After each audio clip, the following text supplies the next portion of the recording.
નમસ્કાર. ન્યાયતંત્રમાં વકીલોની ભૂમિકા સૌથી મહત્વની હોય છે. અસીલોને ન્યાય અપાવવામાં તેઓ તેમના જ્ઞાનનો સદુપયોગ કરે છે અને પરિણામે સમાજમાં ન્યાય વ્યવસ્થા કાયમ રહે છે. તાજેતરમાં રાજકોટના વકીલો માટે મહત્વપૂર્ણ કહી શકાય એવી રાજકોટ બાર કાઉન્સિલની ચૂંટણી યોજાઈ રહી છે. આ ચૂંટણીમાં મુખ્યત્વે બે પેનલો સામસામે ટકરાઈ રહી છે. ધારાસભા અને સાંસદની ચૂંટણીની જેમ જ બાર કાઉન્સિલની ચૂંટણીમાં પણ આક્ષેપ અને પ્રતિ આક્ષેપોનો દોર ચાલી રહ્યો છે અને વાતાવરણ ચૂંટણીમય બની ગયું છે. ત્યારે આજે રાજકોટના ધુરંધર એડવોકેટ એવા સુરેશભાઈ ફળદુની આગેવાની હેઠળ ચૂંટણી લડી રહેલ સમરસ પેનલના વિવિધ પદ પર દાવેદારી કરનારા ઉમેદવારો આજે ચક્રવાત બ્રોડકાસ્ટિંગ સ્ટુડિયોના મહેમાન બન્યા હતા. બાર કાઉન્સિલના પ્રમુખ પદના પ્રબળ દાવેદાર સુરેશભાઈ ફળદુ અને તેમના સાથી મિત્રોએ તેમની સમરસ પેનલનું એડવોકેટ મિત્રોના લાભ માટેનું તેમનું વિઝન પ્રસ્તુત કર્યું હતું. રાજકોટના વકીલો માટેની સુવિધાના અનેક દ્વાર ખોલવાની પણ તેઓએ આ તકે બાંહેધરી આપી હતી. તો ચાલો એ જાણવાની કોશિશ કરીએ કે જો સમરસ પેનલના ઉમેદવારો ચૂંટાઈને આવશે તો રાજકોટના વકીલ મિત્રો માટે તેમની પાસે કેવી કેવી યોજનાઓ છે. નમસ્કાર સર, હું છું અજીત પરમાર. ચક્રવાત ન્યૂઝ મીડિયા ગ્રુપમાં આપ સર્વે હાર્દિક મિત્રોનું સ્વાગત છે. સર, આપણે વાત કરીએ આરબીએ ઇલેક્શન 2025 અને 26 માટેની. તો આ ઇલેક્શનને લઈને ખાસ આપની પેનલ આજે અમારા ચક્રવાત ન્યૂઝ મીડિયા ગ્રુપની ઓફિસ પર આવેલા છે. તો આપણે વાત કરીએ કે આજનું આ વર્ષનું જે ઇલેક્શન છે એમાં આપના કઈ કઈ પ્રકારના મુદ્દાઓ રહેલા છે, જ્યાં ઇલેક્શનને ખાસ એક આપની જે સમરસ પેનલ છે એને થોડું અલગ જે પેનલ છે એના કરતા અલગ તરી આવે છે. દર વર્ષે ઇલેક્શનમાં સામસામે ગ્રુપ હોય છે. આ વખતે લીગલ સેલ દ્વારા એક સમરસ પેનલનું આયોજન બનાવવામાં આવી છે અને એ જે લીગલ સેલ છે એ લીગલ સેલની અંદર જેટલા સિનિયર એડવોકેટો હતા એ સિનિયર એડવોકેટ્સ, જુનિયર મિત્રો બધા સાથે કાયદામાં જુદા જુદા ફેકલ્ટીમાં પ્રેક્ટિસ કરતા એડવોકેટ અને જુદા જુદા ફિલ્ડમાં હતા એ બધાની સાથે વિચાર વિમર્શ કરી, પેટા બાર સાથે વિચાર વિમર્શ કરી એક વ્યવસ્થિત ટીમ બનાવી અને ચૂંટણીમાં ઉતારવા માટેનું સિનિયરોનું એક આયોજન હતું. એ માટે એ લોકોએ અમારા લોકોનો સંપર્ક કર્યો. અમે બધા પ્રેક્ટિશનર એટલે બધાની સારી એવી પ્રેક્ટિસનો છે અને કાયદાના બધા વિષયો ઉપર બધા પ્રેક્ટિસ કરે છે. એટલે આ વખતે એવું હતું કે સારા લોકો છે એ આ બારની ટીમમાં આવે એના માટેના પ્રયત્ન થયા અને એના માટે આ અમારી આખી સમરસ પેનલનું આખી રચના કરવામાં આવી. હવે સમરસ પેનલની રચના કર્યા પછી મુખ્ય હેતુ સમરસ પેનલ પાછળનો છે એ અગાઉ અમારે આરબીએમાં એક સિનિયર એડવોકેટની પેનલ, તમામ સિનિયર એડવોકેટ્સ હતા. એ લોકો બારના હિતાર્થે એને બે મહત્વના કામો હાથ ધરેલા. એક નવી કોર્ટ બિલ્ડિંગ બનેલું છે. એ કમ્પાઉન્ડની અંદર એડવોકેટ ભવન, જે અલગથી એમને એડવોકેટને બિલ્ડિંગ ફાળવવામાં આવે અને એક જગ્યા ફાળવવામાં આવે. એક સિનિયરોનું એક નેમ હતી. આવો ઠરાવ પસાર થઈ ચૂક્યો છે. હા, અને એ બીજું બાર એસોસિએશનના હિતાર્થે 5 એકર જગ્યા, ઇલેક્શનની ઓફિસ છે એક જે તેની બાજુમાં કોર્ટની સામે, એ 5 એકર જગ્યા સરકાર પાસે માંગણી કરેલી. એ સરકારે માંગણીની રજૂઆતો છે એ લક્ષમાં લઈ 1% રકમ પણ ભરાઈ ગઈ છે. એનું પંચરોજકામ ને બધું થઈ ગયેલું એ ત્યાંથી ઉભું છે. એટલે એના માટે સરકાર સાથે બેસીને વિચાર વિમર્શની વાત છે.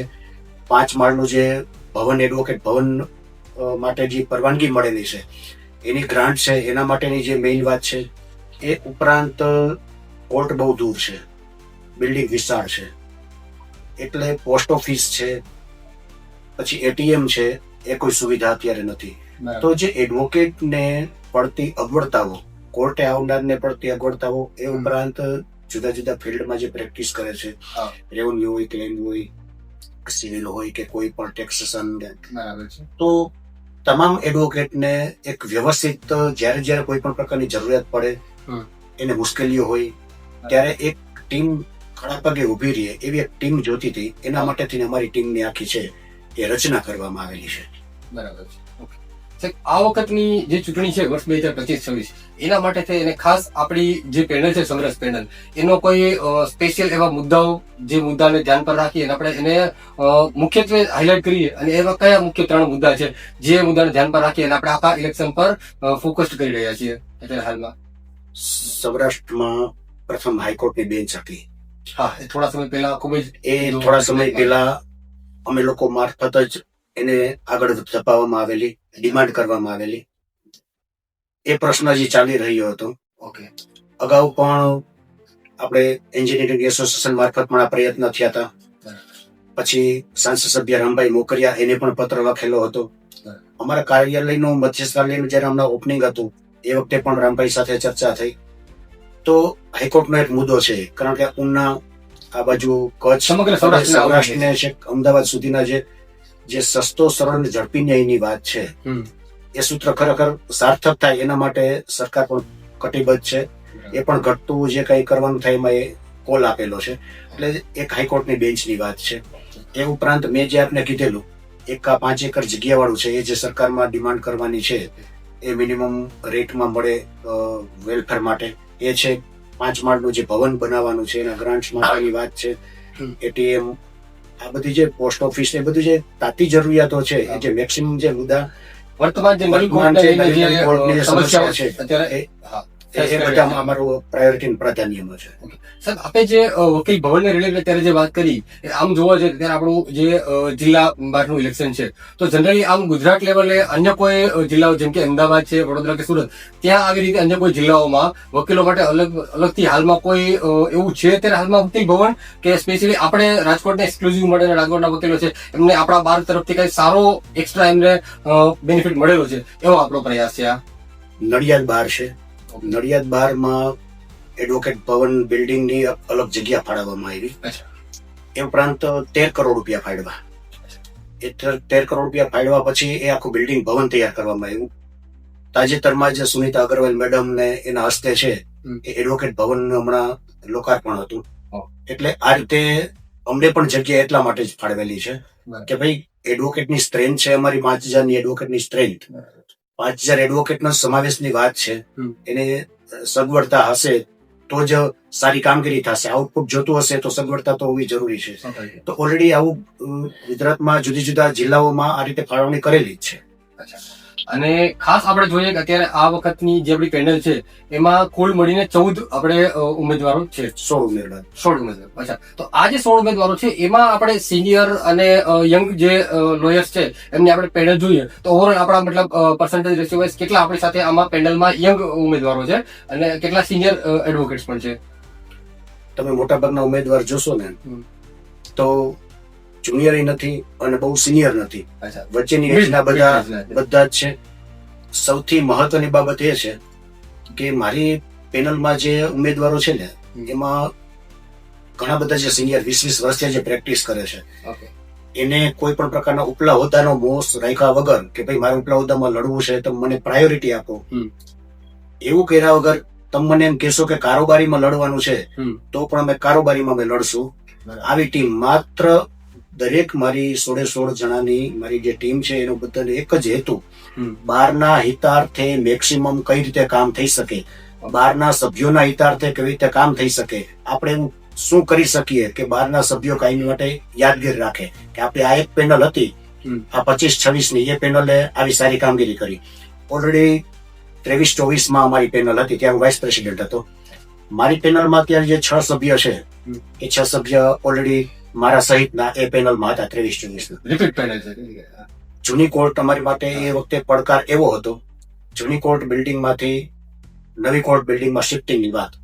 અમારી ઇલેક્શન પૂરી થઈ, રિઝલ્ટ ડિક્લેર થયું, 6થા દિવસે ઓપનિંગ હતું.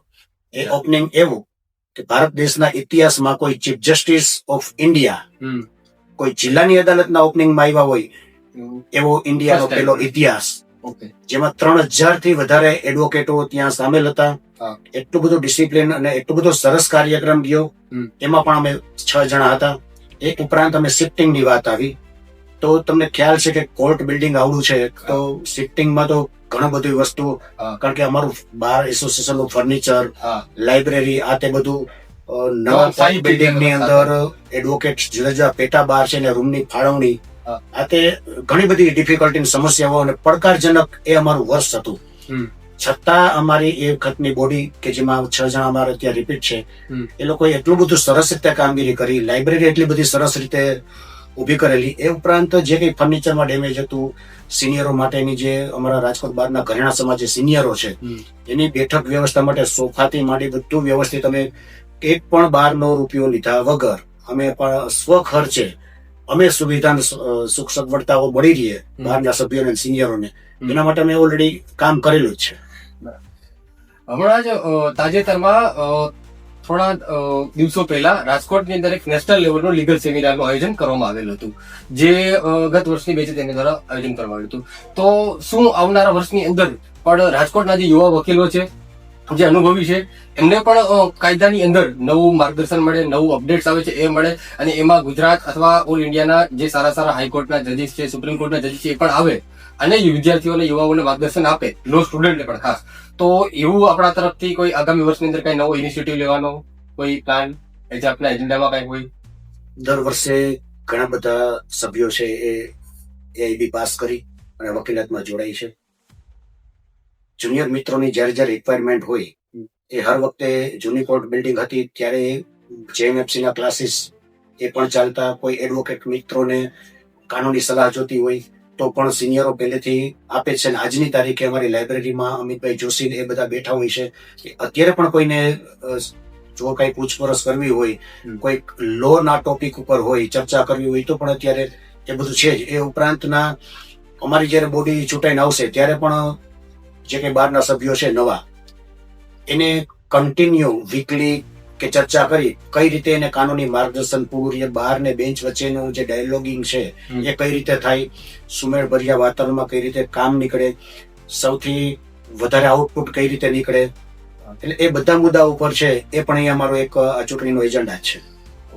આભાર સાહેબ. આપણે વાત કરીએ મહિલા ઉમેદવારોની. અત્યારે દિવસે દિવસે હવે એવું છે કે કોર્ટની અંદર પહેલા એવું હતું મોટા ભાગે વધારે પડતા પુરુષો જ કોર્ટ કચેરીઓમાં જોવા મળતા હતા, પણ હવે જે સમય છે અને સમયની સાથે જયારે આગળ વધી રહ્યા છીએ તો એમાં મહિલાઓ વકીલ પણ ઘણા બધા જોવા મળતા હોય છે. તો આના ઉપલક્ષમાં બહેનશ્રી, આપનો કોઈ અભિપ્રાય આપના તરફથી સ્પેશિયલી કઈ મહિલા જે વકીલ આવે છે એમના માટે થઈ અને એમની કઈ ખાસ સુવિધા માટે થઈને આપના તરફથી કઈ હેલ્પિંગ હેન્ડ સપોર્ટ?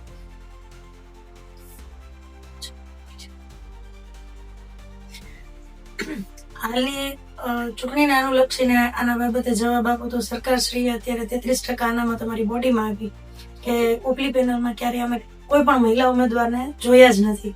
તો અમારા માટે ખૂબ ગર્વની બાબત છે કે પહેલી વખત પ્રથમ મહિલા ટ્રેઝરર હશે. અને બીજા નંબરે બીજા 3 ઉમેદવાર અનામત કર્યા, જેમાં મારી 2023-24માં કારોબારીમાં ચૂંટાઈને આવ્યા પછી જેમ સાહેબે કીધું એમ અમે બધા 6 ઉમેદવાર જે સાથે હતા એમાં પણ હું જનરલ કારોબારીમાંથી મહિલા ઉમેદવાર તરીકે ચૂંટાઈને જીતીને આવી હતી અને બેન અનામતમાંથી જીતીને આવ્યા હતા. ત્યારે અમને એવું હતું કે ના, આમાં મહિલાઓનો વધારો થશે. તો એ સરકારશ્રીએ ખરેખર અમને એક ગર્વ બાબત અનુભવાય એવો આપ્યો છે. રહી વાત વકીલ બહેનોની, તો ખરેખર દર વર્ષે જે નવા નવા લો કરીને સ્ટુડન્ટ્સ બહેનો આવે છે, જે બારગામથી અપડાઉન કરતા હોય છે, એના માટે સિટી બસની જે સુવિધાઓ છે, આપણી કોર્ટ ખૂબ જ દૂર થાય છે. ત્યારે એવું લાગે અમને ક્યારેક નવું હોય બહેનોને, તો એના માટે પણ સારી રોડ સુવિધા, સ્પીડ બ્રેકર નાખવા, નાની મોટી જે કઈ ચિંતાઓ બહેનોને લક્ષીને થતી હોય છે એનું પૂરેપૂરું ધ્યાન રાખવામાં આવ્યું છે. મહિલા બારનું પણ એક રૂમ અલગથી ફાળવવામાં આવ્યા છે, જેની પ્રાઇવેસીનું ધ્યાન રાખી અને બહેનોને સવલતો મળી રહે. એટલા માટે આ બહેનો માટે અમે ઘણા બધા 2023-24ની અમારી કારોબારી વખતે પણ સેલ્ફ ડિફેન્સના 3 દિવસીય સર્ટિફિકેટ કોર્સ અમે આપેલા હતા કે દીકરીઓ બારગામથી આવતી હોય એવું નથી કે અણબનાવ કોઈ વકીલ બહેનો સાથે પણ ન થાય, તો એ પોતાની રીતે સશક્ત રહે એ માટે બાર એસોસિએશન અને મહિલા બાર દ્વારા આ એક આયોજન કરવામાં આવેલું હતું, જેમાં પણ બહોળી સંખ્યામાં બહેનોએ ખાસો એવો લાભ લીધો હતો અને સર્ટિફિકેટ કોર્સ આપ્યો હતો. ત્યારે પણ આપણે રાજકોટના મેયર અને બધા હાજર રહી અને બહેનોને ખૂબ ઉત્સાહપૂર્વક બધું આપ્યું હતું. અત્યારે જે આપણો ઇન્ટરવ્યુ ચાલી રહ્યો છે એના માટે માત્ર 1 મિનિટનો બ્રેક લઈ અને ફરીવાર આપણે મળીએ છીએ ચક્રવાત ન્યૂઝ પર. આભાર.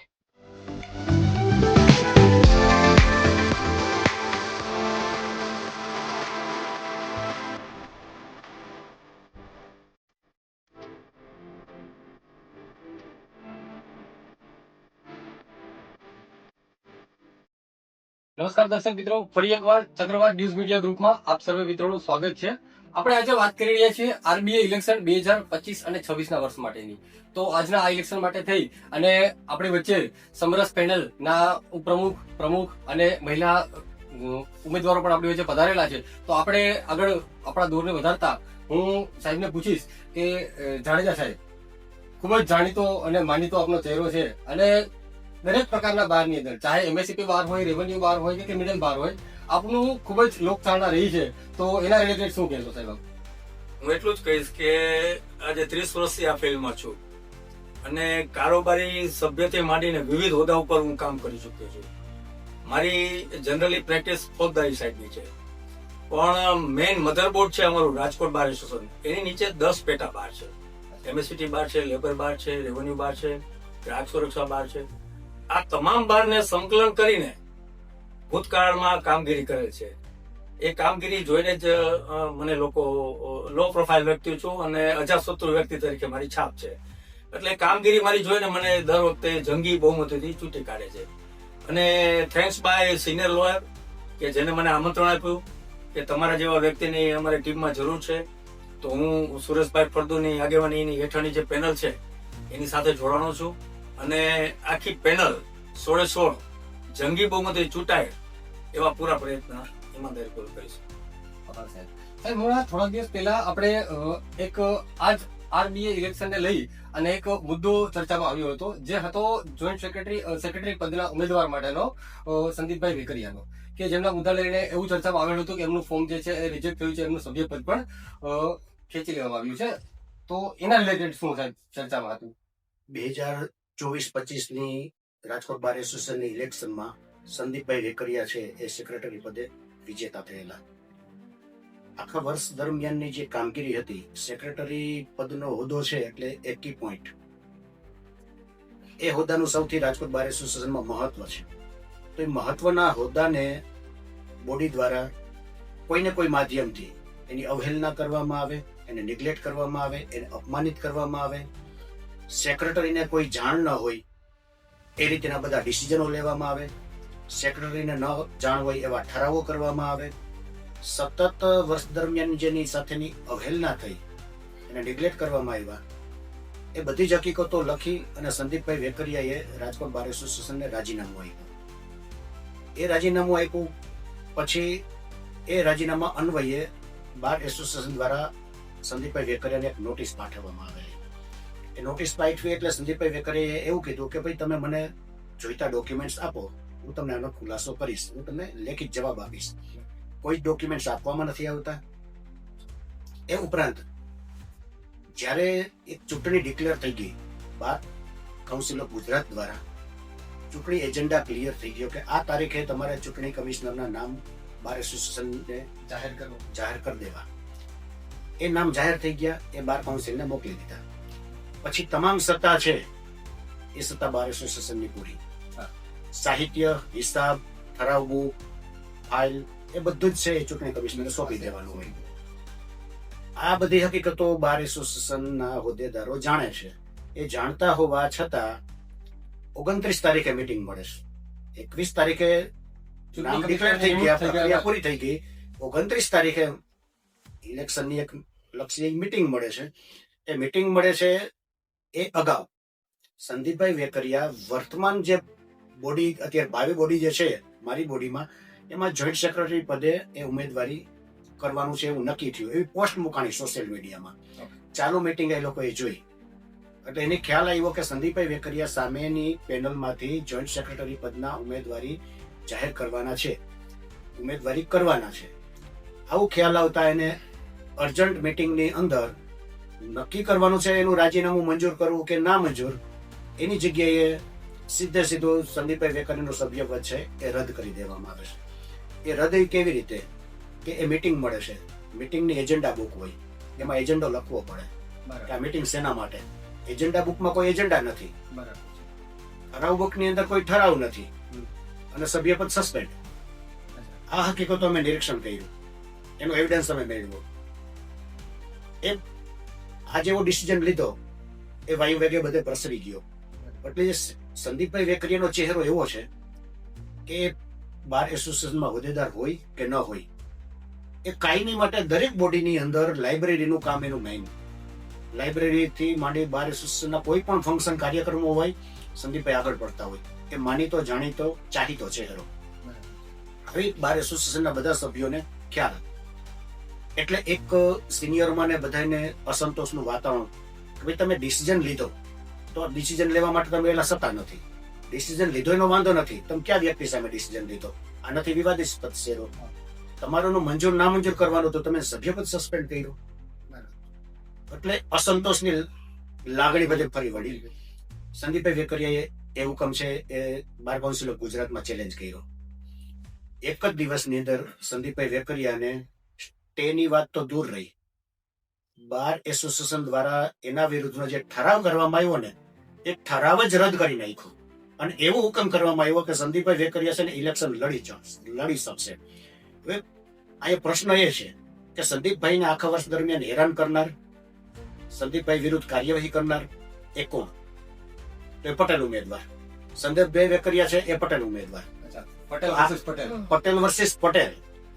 સંદીપભાઈને આખા વર્ષ દરમિયાન હેરાન કરનાર પટેલ ઉમેદવાર, એ પટેલ ઉમેદવારે આખા વર્ષ હેરાન કર્યો. એ ઉપરાંત જયારે બાર કાઉન્સિલો ગુજરાતમાં એ ન્યાય માટે જાય છે એની પહેલા હાઈકોર્ટમાં કેવિયટ દાખલ કરી દે છે.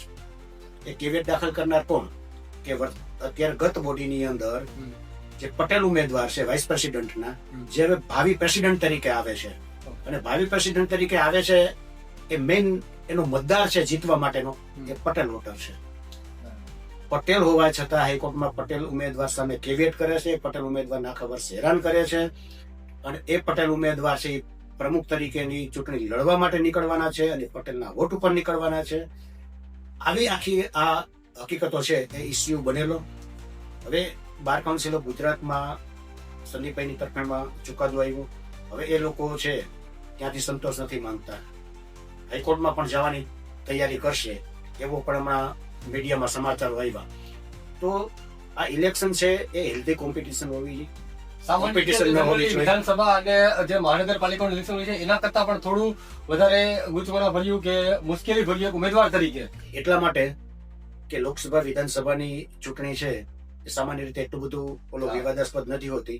આ એડવોકેટની બુદ્ધિજીવીની ચૂંટણી છે એટલે મતદાતા અને ઉમેદવાર બંને બુદ્ધિજીવી છે. અને જોવાની એ વાત છે કે જે વોટિંગ કરનાર છે એ પણ વકીલો છે, એ પણ બુદ્ધિજીવી છે, લડનાર છે એ પણ બુદ્ધિજીવી. બધા સ્માર્ટ એટલે બધા જ એટલે એડવોકેસી આર્ટ છે.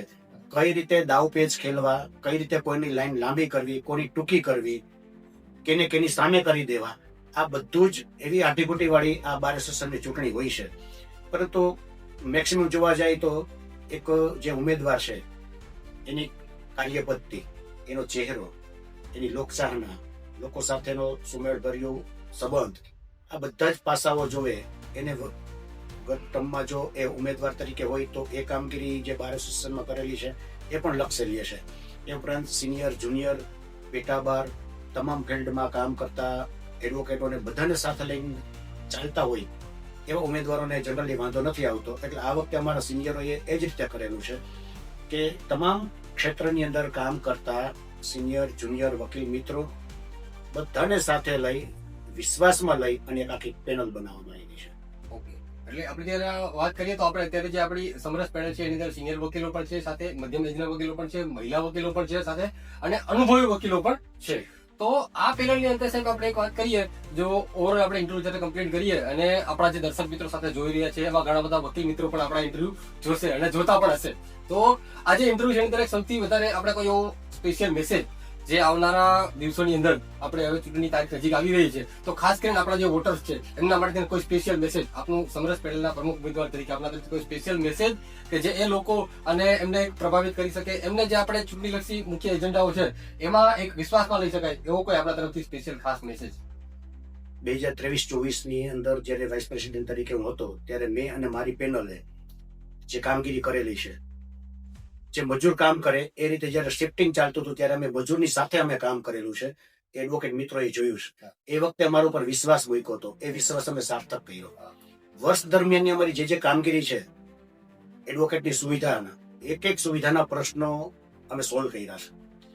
અમે કરેલી કામગીરી છે ને એ કામગીરીના આધારે અમે મત માંગવા નીકળ્યા છે. ભાઈ જે તે વખતે અમને વિશ્વાસ મૂકેલો વાતો નહીં પણ ખરેખર આપના દ્વારા આખા વર્ષ દરમિયાન અમે જે કામગીરી કરેલી છે એ કામગીરીથી જો તમને સંતોષ હોય અને ફરીથી એક વખત ચાન્સ આપો, જે આપણા ભાવિ પેઢી છે, હવે જે આવનાર એડવોકેટો છે અને જે અત્યારે નવા એડવોકેટ છે એના માટેના સૌથી મોટા બે પ્રશ્નો એક એડવોકેટ ભવન અને 5 એકર બાર એસોસિએશનના વેલફેર માટેની જગ્યા, જે સૌથી ભાવિ પેઢી માટેના મહત્વના પ્રશ્નો છે, એ પ્રશ્નો સરકારમાં લઈ જઈ અને હાઈકોર્ટની બેન્ચ 3 મહત્વના પ્રશ્નો અમારી બોડીને પેનલ ટુ પેનલ મત આપી અને 16 જણાને ચૂંટી કાઢશે.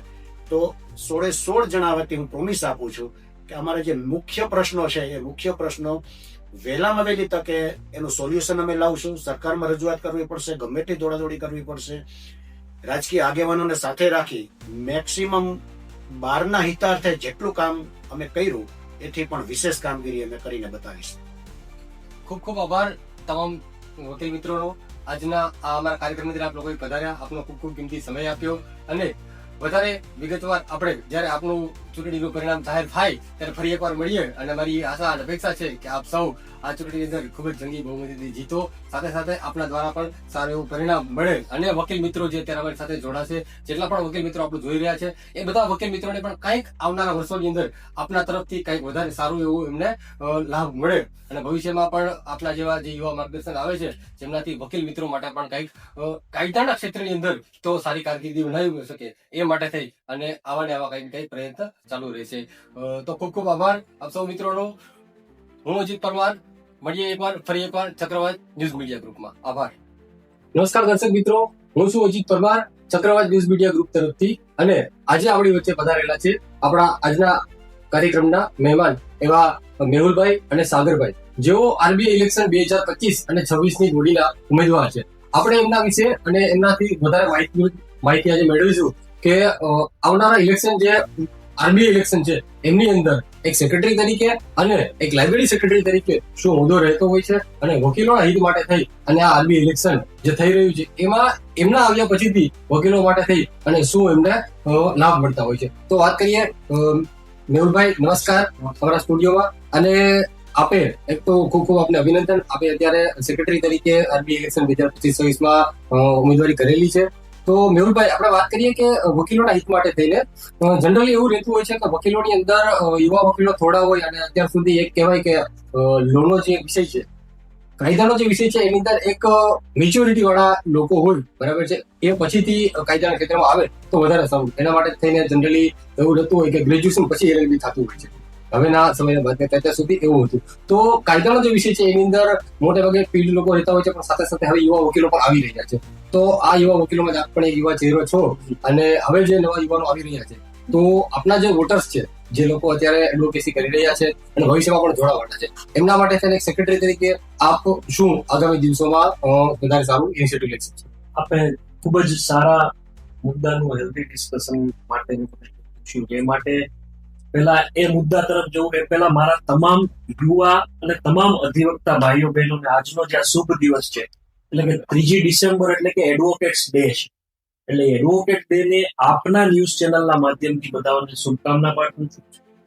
જે સેક્રેટરી તરીકેની જે જવાબદારી છે, આ કોઈ હોદ્દો નથી પણ એક પ્રકારની જવાબદારી છે. જે જવાબદારીનું વર્ષ દરમિયાન રાજકોટ બાર એસોસિએશનની વહીવટી પ્રક્રિયામાં સેક્રેટરી તરીકેનો એક કી રોલ હોય છે. જેટલો રોલ પ્રમુખનો છે એટલો જ રોલ સેક્રેટરી તરીકેનો પણ ખૂબ જ અગત્યનો હોય છે. એમાં બારને લગતા નીતિ વિષયક નિર્ણય, એડવોકેટ્સને પડતી મુશ્કેલીઓ, એડવોકેટને પ્રોફેશનમાં કઈ રીતે આગળ જવું અને યંગ લોયર્સ ત્યારે કોર્ટ પ્રેક્ટિસ, રેવન્યુ સહિતના તમામ ફિલ્ડમાં જે યંગ જનરેશન છે, મારા કરતા પણ હજી યંગ, એ લોકોની અવેરનેસ આ ફિલ્ડ માટે ખૂબ જ વધારે રહી છે. અને જેની આવશ્યકતા પણ એટલા માટે છે કે હવે દિવસે દિવસે નવા નવા આયામો લીગલ ફેટર્નિટી માટે પણ આવી રહ્યા છે, જેમ કે આર્બિટ્રેશન સાઇડની પ્રેક્ટિસ, બેંકને લગતા જે ડિસ્પ્યુટ છે તો એમાં સરફેસી તરીકેની, આ બધા આયામોમાં યંગ જનરેશન ખૂબ જ ઉત્સાહપૂર્વક આગળ વધી રહ્યું છે અને એ અત્યારે આ સમયની માંગ પણ છે.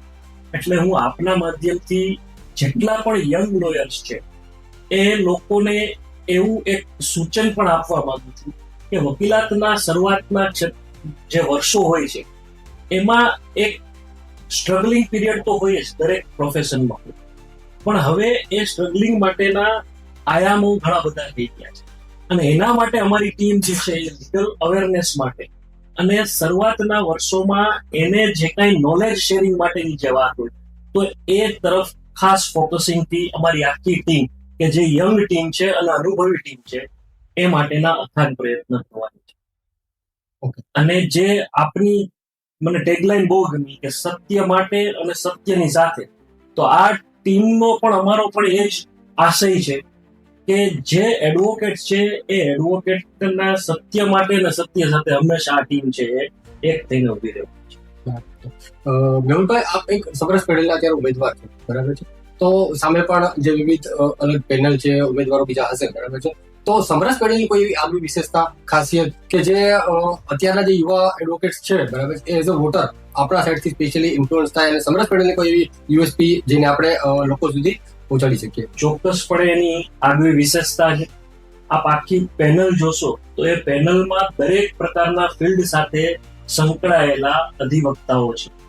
Criminal field, civil field, revenue, claim, arbitration, આ તમામ ફિલ્ડ સાથે, એટલે કે એ ફિલ્ડના એડવોકેટ્સને પડતી મુશ્કેલીઓ, એની જરૂરિયાતો, એને નોલેજ, આ બધાથી આ લોકો ખૂબ સારી રીતે અવેર છે. અને જે વ્યક્તિઓ અવેર હોય એ સામાવાળાની જરૂરિયાતને સમજી એ ફિલ્ડમાં વધુ કામગીરી કરી શકે. એવા આશય સાથેની અને ખાસ વસ્તુ એવી કે રાજકોટ બાર એસોસિએશનના જેટલા પણ સિનિયર લોયર્સ, નામાંકિત લોયર્સ છે, એ તમામ દ્વારા આ પેનલ છે એ સિલેક્ટ કરવામાં આવે છે. એટલે આ પેનલ, સમરેશ પેનલ છે, એ અન્ય પેનલ કેવો કે અન્ય ઉમેદવારો કયો એના કરતા અલગ રીતે તરીકે. સાહેબ, આપણે વાત કરીએ સાગરભાઈને. સાગરભાઈ, આપણે અત્યારે લાઇબ્રેરી સેક્રેટરી તરીકે ઉમેદવારી નોંધાવેલી છે. તો સામાન્ય રીતે જે અલગ અલગ પ્રમુખ, ઉપપ્રમુખ, સેક્રેટરીના પદે રહેતા હોય છે, એમાં લાઇબ્રેરી સેક્રેટરી તરીકે આપની જે ભૂમિકા છે, અને ખાસ કરીને જ્યારે વકીલો એટલે કે કાયદાનો વિષય કહેવાય અને એમાં દિવસે ને દિવસે જ્યારે નોલેજ વધારે વધારે અપડેટ કરતું રહેવું પડે, અત્યારે જે જમાનો ફાસ્ટ એઆઈ અને છે ટેકનોલોજીનો, તો એના લઈ અને આપણે જે લાઇબ્રેરીની અંદર જે વકીલ આવી રહ્યા છે એના માટે થઈને આપ કોઈ અલગથી કાંઈ એમને સુવિધા પૂરી પાડી શકો? વકીલો આપણા તરફ કોઈ માર્ગદર્શન મદદ માટે આવે તો આપણા તરફ શું એમને સાથે સરકાર?